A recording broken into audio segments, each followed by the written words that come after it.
Números, capítulo 21, do versículo 6 ao 9, diz assim: Então o Senhor mandou entre o povo serpentes ardentes que picavam o povo, e morreu muita gente em Israel. Por isso o povo veio a Moisés e disse: Havemos pecado, porquanto temos falado contra o Senhor e contra ti. Ora ao Senhor, que tire de nós essas serpentes. Então Moisés orou pelo povo, e disse o Senhor a Moisés: Faze-te uma serpente ardente, e põe-na sobre um haste, e será que viverá todo o que, tendo sido picado, olhar para ela. E Moisés fez uma serpente de metal, e pô-la sobre uma haste, e sucedia que, picando alguma serpente a alguém, quando esse olhava para a serpente de metal, vivia. Eu quero, antes de começar a mensagem, trazer um pouco de contexto ao texto que nós lemos. Aqui, em Números, o povo de Deus, os israelitas, Israel, eles estavam ainda no deserto, estavam caminhando para a terra prometida. Essa viagem durou 40 anos, não deveria. Na verdade, após saírem do Egito, eles chegaram nas margens, na fronteira da terra prometida, depois de 40 dias. E não puderam entrar devido à falta de fé. Os espiões entraram, voltaram trazendo um relatório negativo, com exceção de Caleb e Josué, e todo o povo ficou desanimado, e Deus então disse: muito bem, então todos vocês, toda essa geração, nenhum de vocês vai entrar, vocês vão voltar e nós vamos ficar vagando pelo deserto até que essa geração se passe. E as únicas pessoas daquela geração que entraram na terra prometida foi justamente Caleb e Josué. Então, eles estavam ainda vagando pelo deserto durante esse tempo todo, e eles então tomaram um caminho difícil, caminho complicado, e eles se angustiaram. Eles ficaram meio que desesperados com toda aquela situação. Não é de se admirar, você está no deserto. O deserto não é um lugar muito hospitaleiro. Você está no deserto, você não tem água, você não tem vegetação, você não tem sombra, você não tem descanso, não tem muita coisa. É um lugar bastante insólito, e lá estavam eles. Então não é muito difícil a gente perder os ânimos, não é muito difícil a gente se angustiar. Mas a gente lê no versículo 4 do mesmo capítulo, do Números 21, que diz assim: Então partiram do monte Or, pelo caminho do Mar Vermelho, a rodear a terra de Edom. Porém a alma do povo angustiou-se naquele caminho. Então a alma do povo, o povo como um todo, ficou angustiado. Um caminho difícil, um caminho complicado, estavam dando a volta, inclusive aqui estavam rodeando a terra de Edom. Existia um caminho mais direto, mas eles tiveram alguns problemas em atravessar Edom. Edom não permitiu que eles atravessassem, tiveram que rodear. Então uma coisa que já estava difícil ficou mais difícil ainda, mais angustiante, e começaram então a reclamar. E começaram não só a reclamar, mas como sempre é o caso, quando a gente começa a reclamar, a gente começa a procurar alguém para colocar culpa. Alguém para culpar. O versículo seguinte, o versículo 5 de Números 21, e o povo falou contra Deus e contra Moisés. Veja bem, o versículo 4 fala que a alma do povo se angustiou. E assim que a alma do povo se angustiou, versículo 5, o povo falou contra Deus e contra Moisés. Por que nos fizeste subir do Egito para que morrêssemos neste deserto? Pois aqui pão nem água há, e a nossa alma tem fastio deste pão tão vil. Esse pão tão vil aqui que está se referindo era o maná. O alimento que Deus havia dado se tornou, aos olhos deles, um pão tão vil. E existe um forte paralelo aqui com nossas vidas. Não, nós não estamos no deserto, mas estamos atravessando este mundo que espiritualmente é um deserto. Este mundo não é um oásis espiritual, este mundo não é a nossa terra prometida. A nossa cidadania está no alto, nossa cidadania está no céu. Nós estamos vagando, peregrinando nesse mundo, nessa vida, para chegar na nossa terra prometida. Então o paralelo é grande. E assim como era difícil você viver no deserto, como era desafiante você atravessar aquela região, também é difícil. E também pode ser angustiante em certos momentos, a nossa peregrinação nesta vida. Então existe aí um forte paralelo. E assim como o povo de Deus, nós também podemos, iremos e teremos problemas, dificuldades, desafios no nosso caminho aqui neste mundo. E nessas horas, a tendência é, assim como eles, reclamar e querer encontrar alguém a culpar. Sempre que a gente começa a reclamar, o que segue logo depois, quem eu posso culpar? E claro, nunca somos nós, sempre é outra pessoa, é outra situação. E isso cria dois problemas. Ingratidão, reclamação, é uma manifestação da ingratidão, e falta de fé. Então, quando a nossa vida fica angustiante, quando a gente começa a atravessar e encarar os problemas deste mundo, nós começamos a ter ingratidão, falta de fé. Lembrando que no contexto deles, eles haviam sido libertados da escravidão e da exterminação. Lembrando que o faraó estava determinado a exterminar, ele estava promovendo um genocídio. Ele queria acabar com o povo de Israel. Inclusive ele falou, todo bebê macho, homem, que nascer, deve ser lançado no rio para virar comida de crocodilo. Se isso não for um genocídio, eu não sei o que é. Mas as parteiras negaram fazer isso. As parteiras, diz a Bíblia, que eles temeram mais a Deus do que a Faraó e não fizeram isso. E Deus as abençoou. Deus sempre abençoa quando nós agimos em temor a Ele, fazendo a vontade dEle. Mas em todo caso, eles escaparam de um genocídio, escaparam da escravidão.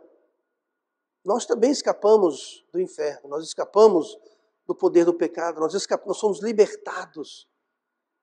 E com isso é da nossa parte nos esquecermos disso e nos tornarmos ingratos. Por mais difícil que seja a vida cristã, não chega perto, não se compara com a libertação que nós temos em Cristo. Nós somos libertados, nós somos salvos, nós somos colocados na família de Deus, nós somos feitos novas criaturas. E se não fosse mais nada, apenas isso, gera motivo de sobra para termos uma vida cheia de gratidão, cheia de louvor e cheia de fé. Porque se Deus pôde nos salvar, Ele pode qualquer coisa. Então muitos reclamavam que não tinha comida, não tinha água. E até reclamaram do maná, do pão tão vil. Gente, Deus servia pão que eles não fizeram no meio do deserto. Eles não se plantavam no deserto. Você não podia comprar trigo no deserto. O deserto era um deserto. E Deus então entregava toda manhã um maná, um alimento. E eles olhavam para aquilo e diziam, aqui não tem pão, aqui não tem água, e tinha água, porque Deus mandava. Lembra a rocha que o seguia? E daquela rocha saía água, que dava água para todas as pessoas e os animais.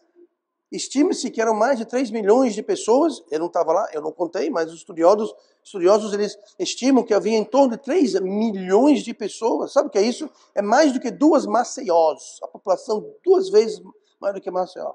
Fora o gado. No deserto. Como é que eles sobreviveram 40 anos no deserto? Tanta gente, tanto animal.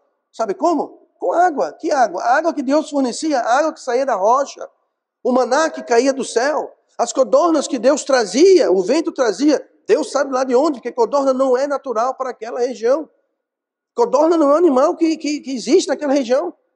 Mas Deus trazia carne, Deus trazia pão, Deus trazia água, e eles reclamavam e faltavam com fé para Deus, diziam, para que você nos trouxe daqui? Por que nos tirou do deserto para a gente morrer no deserto? Por que nos tirou do Egito para nos trazer, morrer nesse deserto? No Egito vocês estavam morrendo, no Egito vocês estavam sendo exterminados.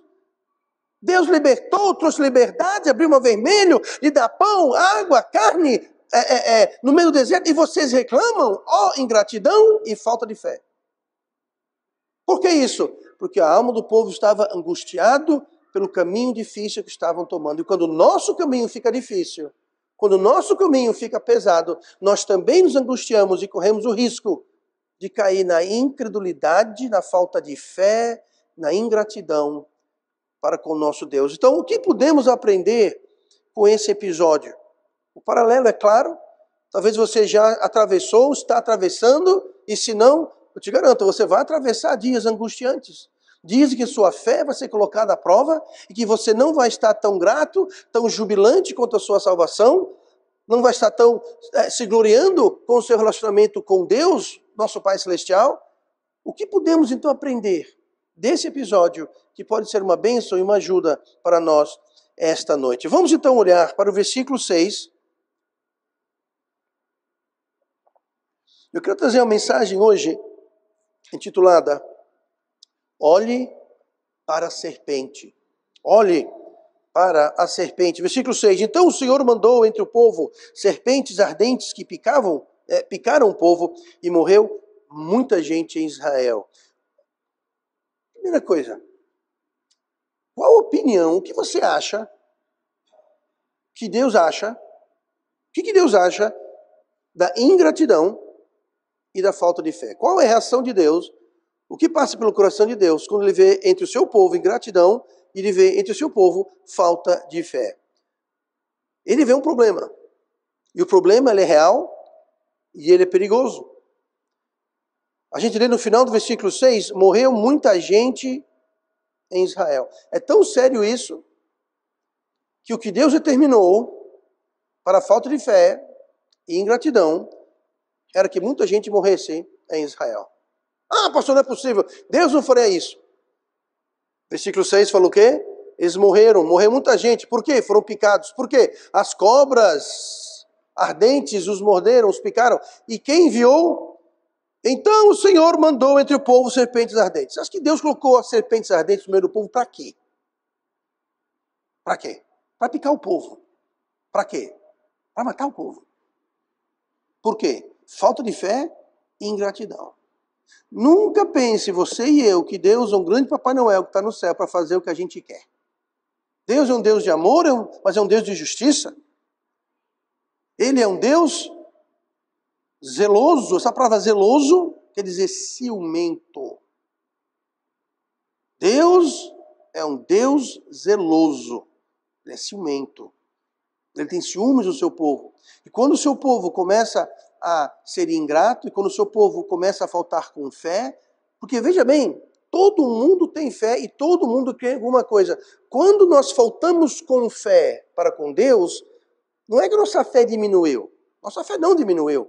Quando nós faltamos com fé para com Deus, nós simplesmente tiramos a fé de Deus e colocamos em outro lugar. E é aí que Deus, no seu ciúme, no seu zelo, se manifesta. Fé, ela não diminui. A eficácia da fé não está na quantidade ou na qualidade da fé. Fé se manifesta dependendo de onde você deposita aquela fé. Você coloca a fé na palavra de Deus, em Cristo, aquilo vai ter um efeito. Você coloca a sua fé em si, no mundo, nas suas opiniões, nas suas ideias, nas filosofias deste mundo, vai ter outro efeito, mas não tem nada a ver com a fé. Tem a ver de onde você colocou a fé. É como fogo. Você coloca um fogo numa churrasqueira, você assa um belo churrasco. Maravilhoso, aleluia, glória a Deus. Agora, você coloca aquele fogo na sua casa, vai queimar tudo, você vai ficar sem casa, sem nada. O fogo é o mesmo. Mas o mesmo fogo que cozinha, que aquece, é o mesmo fogo que destrói. O problema não está com o fogo, é onde você coloca aquele fogo. Fé é a mesma coisa. O resultado da fé vai depender de onde você coloca a fé. E quando nós faltamos com nossa fé para com Deus, nós estamos colocando nossa fé em outro lugar, noutra pessoa, e não em Deus. E Deus, então, entra em ação. E muita gente morreu em Israel. A ingratidão, entre outras coisas, ela entenebrece o nosso coração. Ela ofusca o nosso entendimento. A ingratidão nos torna cegos e burros espiritualmente. Por isso que é tão importante nós cultivarmos um espírito de gratidão. E gratidão se cultiva, se aprende, exercita-se gratidão.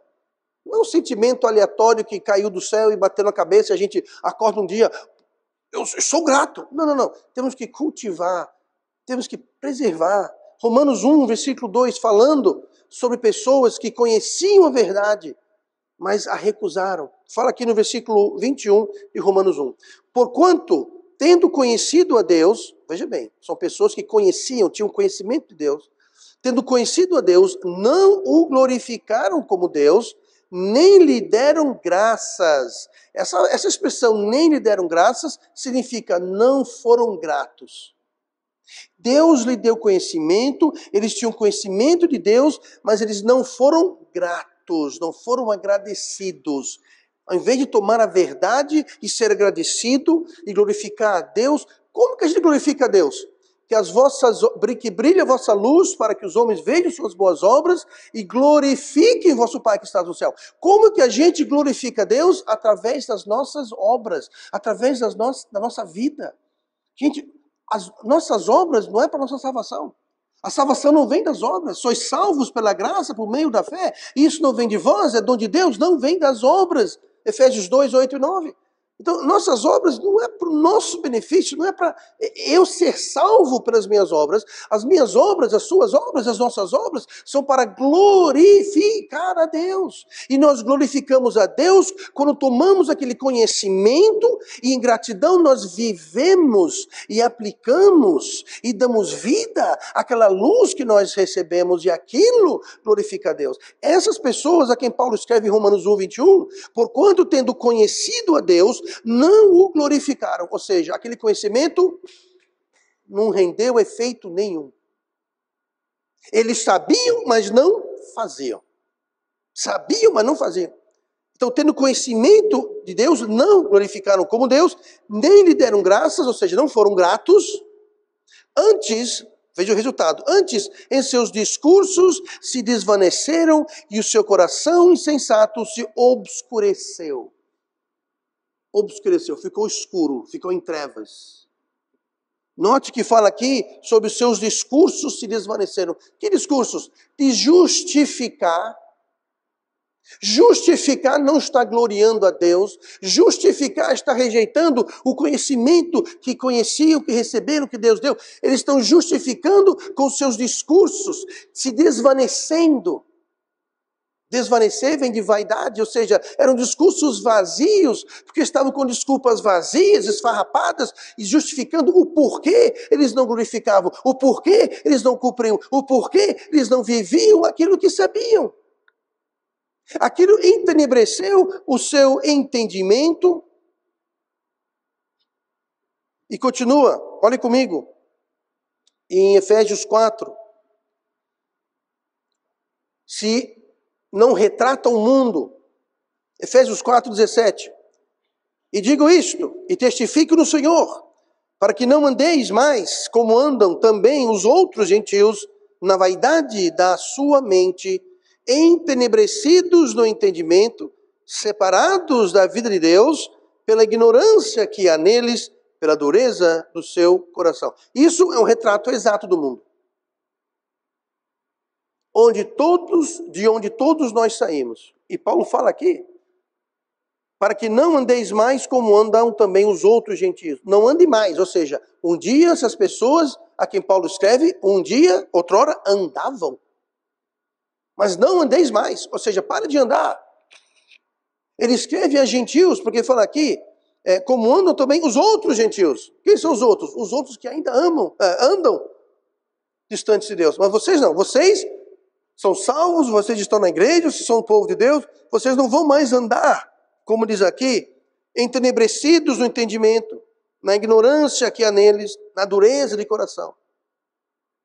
Tudo isso vem de ingratidão, um entendimento, um coração obscuro, duro, tenebroso. Por quê? Porque não são gratos. E o povo de Deus aqui, voltando para Números, eles conheciam Deus. Eles haviam experimentado do poder, da providência, do livramento de Deus. Haviam sido libertados do Egito, atravessaram o Mar Vermelho, estavam no deserto, comendo, bebendo, sendo aquecidos. Eu nem mencionei a coluna de fogo e a de fumaça que os guiava e os protegia, lhes dava sombra e aquecimento. Eles tinham tudo isso. E mesmo assim diziam, por que nos tirou do Egito para morrer nesse deserto? E começaram a reclamar contra Deus e contra Moisés. Sabe o que é isso? É ter o conhecimento, mas é não glorificar a Deus. E quando isso acontece, o coração fica obscuro. E é exatamente o que aconteceu. Por isso que é tão sério. E por isso que Deus, quando viu aquilo acontecendo, Ele mandou cobras ardentes para picar o povo. E muita gente morreu em Israel. Cuidado com a ingratidão. Cuidado com a falta de fé, porque as consequências são sérias. Não estou dizendo que vai aparecer cobra na sua casa. Mas o princípio é esse. A consequência é grave. A consequência é séria, porque o problema é grave. O problema é sério. E pode levar a algum tipo de morte em sua vida. Morte física. Se você é salvo, não vai ter morte espiritual, mas vai ter morte, ou seja, ausência de vida, ausência de progresso, a ausência de prosperidade, não só apenas financeira, mas na sua família, nos seus negócios, nas suas finanças, na sua saúde, nos seus relacionamentos, no seu lar. Não vai ser caracterizado com vida abundante, mas como morte. Então vamos ter cuidado. Então o que Deus acha da ingratidão, o que Deus acha da falta de fé, Ele acha que é sério. E trata de forma bastante séria. Olha comigo no versículo 8. O que Deus mandou fazer? Deus viu o problema, que era sério, mandou uma solução séria, grave, seríssima, e Ele mandou fazer alguma coisa para remediar o problema. Versículo 8. E disse o Senhor a Moisés: faze-te uma serpente ardente e põe-na numa haste, sobre uma haste, e será que viverá todo o que, tendo sido picado, olhar para ela. Para isso funcionar, tinha que haver duas coisas. Tinha que haver fé e tinha que olhar para a serpente. Na realidade, as duas coisas são uma só, porque só ia olhar para a serpente quem tivesse fé. Quem achasse aquilo bobagem, como é que uma serpente em cima de um poste, como é que isso vai resolver o meu problema? Eu acabei de ser picado por uma cobra perigosa, o povo morrendo, aí eu olhando para a abençoada lá em cima, vou ficar bom? Conversa, não vou olhar. Sabe o que é isso? Falta de fé. Sabia, mas não fazia. Moisés falou: quem for picado, olhe para a serpente e você viverá. Muitos eram picados, olhavam para a serpente e viviam. Outros eram picados, não olhavam para as serpentes e morriam. Os dois grupos tinham conhecimento. Só um grupo sobreviveu.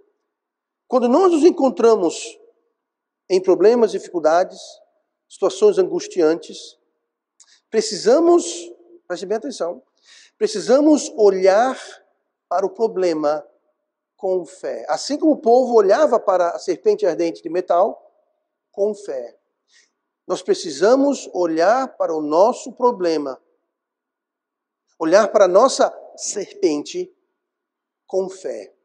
Agora note, o problema que eles tinham não era as serpentes. Vou repetir. O problema real que o povo tinha não eram as serpentes que estavam no meio dele, picando e matando o povo. Esse não era o problema. Qual era o problema? O problema era ingratidão e falta de fé. As serpentes eram consequências da ingratidão e da falta de fé, como nós lemos no versículo 6. Então o Senhor mandou entre o povo serpentes ardentes. Então nós precisamos reconhecer as consequências da nossa ingratidão e da nossa falta de fé. Mas nós nunca vamos reconhecer as consequências da nossa ingratidão e falta de fé se nós não reconhecemos que nós estamos ingratos e incrédulos. E aí que está o problema. Se eu não aceito o fato que eu estou sendo ingrato, se eu não aceito o fato que eu estou sendo incrédulo, como é que eu vou enxergar a consequência? Nós vamos começar a ver as consequências, nós vamos começar a ver as serpentes ardentes que Deus enviou para nos chamar a atenção como coincidência, azar ou favorito. A culpa é de outra pessoa. A culpa é do presidente, é do prefeito, é do pastor, é do meu marido, da esposa, do meu pai, da minha mãe, do meu patrão, da minha professora, do meu colega. A culpa é de alguém. Exatamente como o povo aqui estava fazendo. Procurando alguém culpar. Vamos reclamar com alguém. Por que vou reclamar? Eu não vou reclamar comigo mesmo, eu não tenho culpa nisso. Eu sou uma vítima. E quando nós não enxergamos as consequências, as serpentes que Deus mandou para nos chamar, nos focar no problema real, e o problema real não eram as serpentes ardentes, o problema real era a ingratidão e a falta de fé. Então Deus mandou fazer uma serpente de metal, colocar em cima de um poste, colocar no meio do acampamento. E quando as pessoas eram picadas, e tem outra coisa, eu acredito que as pessoas que as serpentes picavam eram as pessoas que estavam justamente reclamando. Eu creio que existiam pessoas que não estavam reclamando, que existiam uma grande parcela, não sei quantificar, mas que existiam pessoas no povo que não estavam reclamando, faltando de fé. Pessoas que diziam, vizinho, vizinha, calma, lembra do Egito, eles queriam matar a gente era escravo, olha, esse pão aqui tão vil, ele não é tão ruim assim, olha, tem água, olha a coluna de fumaça, olha a coluna de fogo, não está tão ruim assim, vizinho. As cobras, acredito eu, não picavam estas pessoas. Elas picavam as pessoas que estavam reclamando, que estavam ingratas, que eram incrédulas. E eram essas pessoas que tinham que olhar para a serpente em cima do poste para viver. E nós, quando nós temos problemas, dificuldades, quando a nossa fé está fraca, está pouca, está no lugar errado, quando nós estamos sendo ingratos, não reconhecendo tudo que Deus faz por nós, é que nós precisamos olhar na serpente. Olhe para a serpente. Eu não sei qual serpente, eu não sei qual problema, eu não sei qual a picada, mas Deus vai mandar alguma coisa em nossas vidas para nos trazer atenção que algo está fora, algo está errado. Foi o que ele fez aqui, mandando as serpentes para o povo acordar. Pão tão vil, não tem água, não tem. Que conversa fiada é essa? Que conversa é essa de tirar vocês do Egito, que era tão maravilhoso, e trazer para morrer nesse deserto? Vocês vão morrer, querem morrer, quer falar em morte? Serpentes ardentes, vão picar esse povo aí. Vamos morrer aí um monte de gente para vocês verem o que é morrer no deserto. Ninguém está morrendo de sede, ninguém está morrendo de fome, ninguém está morrendo atacado pelos animais selvagens, ninguém está morrendo porque está com frio de noite, ninguém está morrendo porque estão perdidos, porque eu estou liderando os desertos. Querem morte? Serpentes ardentes. Não faça com que Deus mande serpentes ardentes em nosso meio. Não caia na falácia da ingratidão e falta de fé, não faça isso.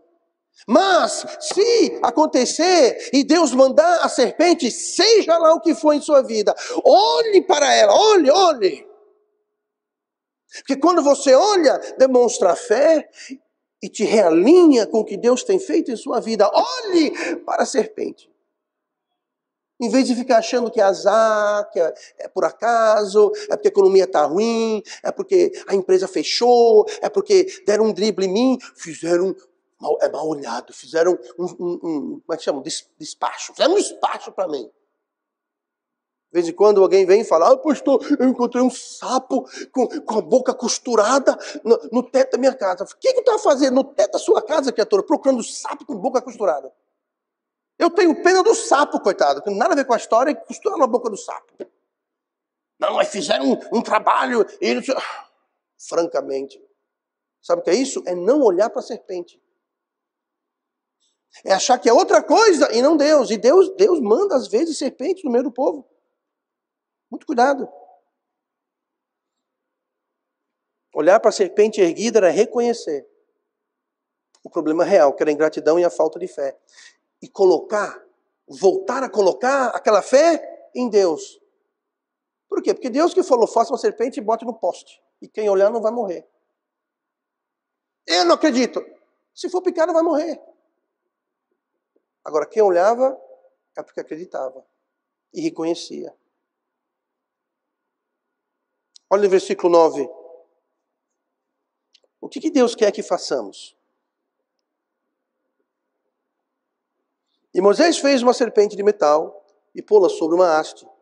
Sucedia que, picando alguma serpente, alguém, quando este olhava para a serpente de metal, vivia.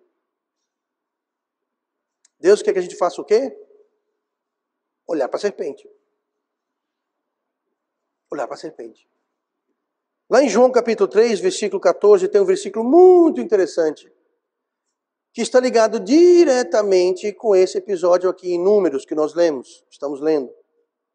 João 3,14 fala assim: e como Moisés, isso aqui é Jesus falando, e como Moisés levantou a serpente no deserto, então veja só, está falando sobre a mesma coisa.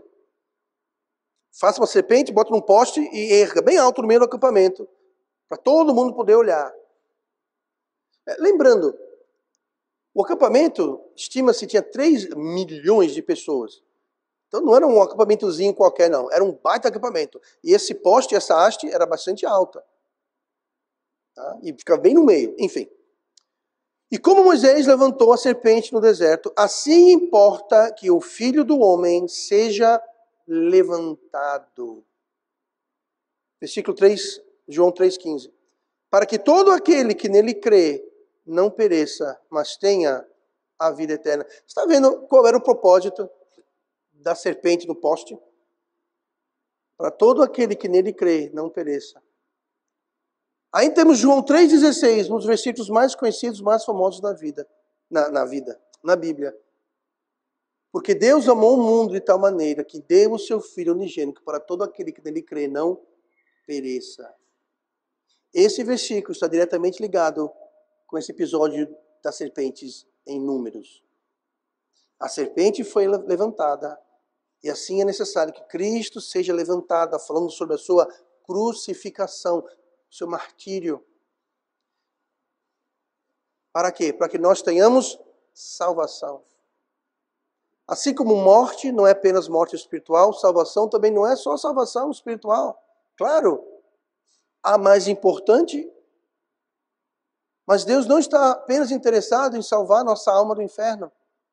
Ele quer salvar esta vida, quer resgatar. Ele mesmo disse: eu vim para que tenham vida em abundância. O diabo veio para quê? Matar, roubar e destruir. Jesus veio o oposto. Trazer vida e edificar. Vida abundante.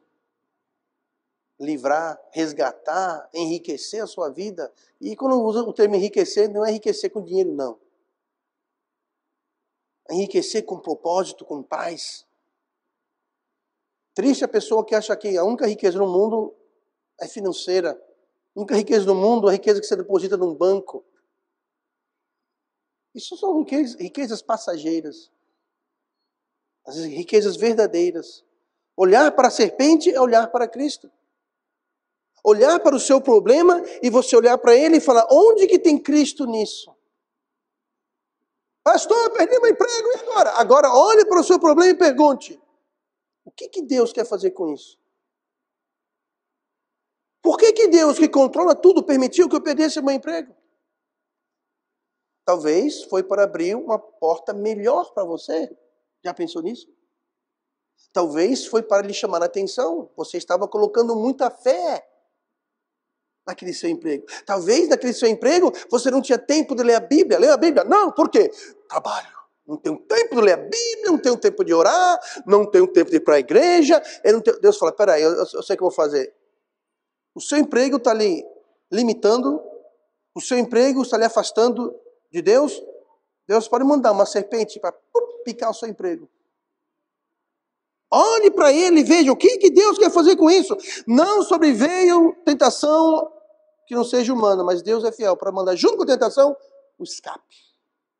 Deus não vai permitir que sejamos tentados além daquilo que podemos suportar. Olhe para ele. Qual o problema?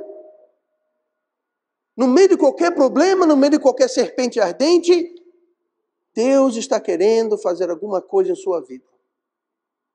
Eu não sei o que é, mas quem tem que saber é você, não eu. Olhe para a serpente. Assim como Moisés levantou a serpente, o Filho de Deus também vai ser levantado. E pode nos salvar. Reconheça o problema.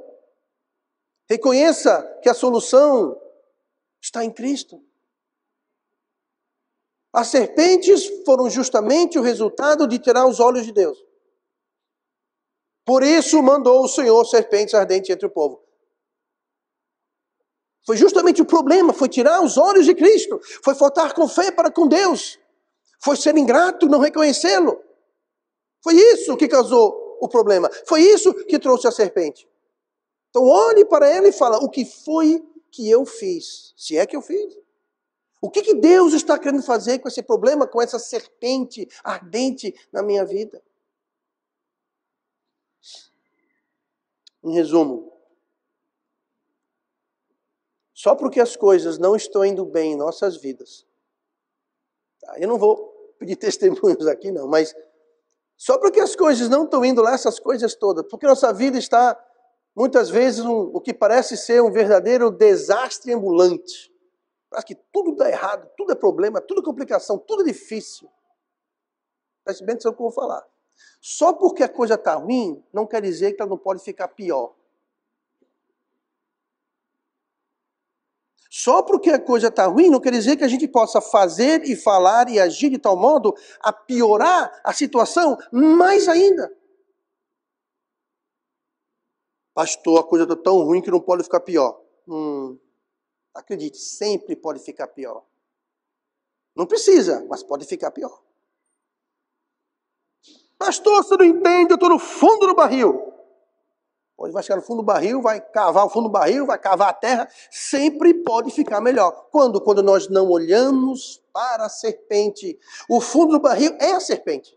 Então olhe para aquele fundo do barril e pergunte, o que Deus está querendo falar, fazer, me mostrar com isso? Se pergunte francamente, não precisa falar para mim não. Se pergunte, será que eu fiz alguma coisa? Será que eu estou fazendo alguma coisa? Será que eu estou tendo alguma atitude? Eu estou fazendo algo que está causando Deus? Em vez de ficar com raiva, seja grato e fale, Deus, muito obrigado por não ter me abandonado na minha falta de fé e na minha ingratidão. Muito obrigado por essa serpente que me picou aqui. Sabe o que eu vou fazer? Eu vou olhar para a serpente. Eu vou olhar para a serpente. Eu vou olhar para Cristo. Não a que me mordeu, mas a serpente erguida. E eu vou viver. A coisa pode melhorar. Vai depender de como nós encaramos a serpente. Então olhe para a serpente. É uma coisa tola. Sempre alguma coisa tola que podemos fazer para piorar a situação. Deus não traz a serpente simplesmente para lhe matar. Tanto que ele falou, quem olhar para a serpente vai viver. Deus não quer morte. Deus quer vida. Mas nós temos que olhar com fé. O ladrão não veio senão a roubar, matar e destruir. Jesus falando, eu vim para que tenham vida e a tenham com abundância. Sabe quem tem vida abundante? Quem olha para a serpente. Quando a serpente aparece, eles olham para a serpente. Eles olham para Cristo. Você note como o próprio Jesus falou, como Moisés levantou a serpente, o Filho do Homem tem que ser levantado também. Ele estava se equiparando à serpente, a imitar. Então vamos ter cuidado. Vamos ser zelosos. Para não cair na ingratidão, não cair na incredulidade, porque as consequências virão. E se nós ignorarmos as consequências, justificarmos as consequências, tentar explicar as consequências, a coisa vai ficar, perdoe meu português, mais pior. A Júlia aqui fez assim, quando o pastor falou mais pior, pois é, vai ficar mais pior. Até errado você vai falar. Deus não veio trazer o mais pior. Ele veio trazer o mais melhor. Outra vez, E vamos orar.